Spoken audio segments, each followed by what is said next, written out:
राजस्थान के एक छोटे से गांव में धीरज नाम का एक किसान रहता था। उसकी छोटी सी खेती थी जिससे वह अपने परिवार का पालन पोषण करता था। लेकिन पिछले 3 सालों से बारिश न होने के कारण उसकी फसलें सूख गईं और वह कर्ज में डूबता चला गया। उसके पास अब बस एक ही उम्मीद थी, भगवान शिव की कृपा। हर सोमवार वह गांव के शिव मंदिर में जाकर महादेव की पूजा करता था। उसकी आंखों में आंसू होते, लेकिन उसके होठों पर भोलेनाथ का नाम। एक दिन धीरज ने शिवलिंग के सामने फूट फूट कर प्रार्थना की, हे भोलेनाथ, मेरी नैया अब डूब रही है। अगर आपने हाथ नहीं थामा तो सब कुछ खत्म हो जाएगा। धीरज की हालत दिन ब दिन बिगड़ती जा रही थी। एक दिन उसके खेत पर साहूकार और उसके गुंडे आ धमके, धीरज, अगर कल तक कर्ज नहीं चुकाया तो हम तेरा घर छीन लेंगे। धीरज की आंखों में आंसू छलक पड़े। वह शिव मंदिर की ओर भागा और शिवलिंग के सामने फिर से गिर पड़ा।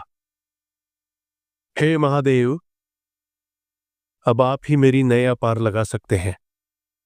उसकी आंखों से गिरते आंसू शिवलिंग को भिगो रहे थे और मंदिर में जलती हुई दीपक की लौ अचानक तेज हो गई। उस रात धीरज थका हुआ सो गया, लेकिन आधी रात को उसने एक अजीब सपना देखा। सपने में उसने खुद को सुनसान श्मशान भूमि में खड़े पाया। चारों ओर घना अंधकार था। अचानक एक गहरी और भारी आवाज गूंजी, धीरज, अगर तुझे बचना है तो कल भोर में मंदिर मत जाना। धीरज घबराकर उठ बैठा। उसका शरीर पसीने से भीग चुका था। वह सोच में पड़ गया, यह सपना सच था या कोई संकेत? अब सवाल यह था, धीरज मंदिर जाएगा या नहीं? क्या उसे मंदिर न जाने की चेतावनी सच में मिली थी या ये उसका भ्रम था? अगली सुबह धीरज ने सपने की चेतावनी को नजरअंदाज करते हुए मंदिर जाने का फैसला किया। वहां जाकर उसने फूट फूट कर प्रार्थना की। तभी अचानक मंदिर में एक अनजान व्यक्ति आया। भैया, मैं व्यापारी हूं।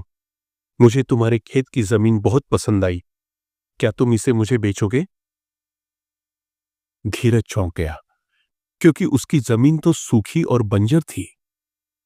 लेकिन व्यापारी ने उसे दोगुनी कीमत की पेशकश की। धीरज को विश्वास नहीं हो रहा था। उसने जमीन बेचकर सारा कर्ज चुका दिया और बाकी बची रकम से एक नया खेत खरीदा, जहां कुछ दिनों बाद मूसलधार बारिश हुई। धीरज जानता था कि यह सब भगवान शिव का ही चमत्कार था। उसने अपनी पहली फसल का पहला हिस्सा शिव मंदिर में अर्पित किया और वह जीवन भर महादेव का परम भक्त बन गया। दोस्तों, जब आस्था सच्ची होती है तो ईश्वर हमें कभी निराश नहीं करते।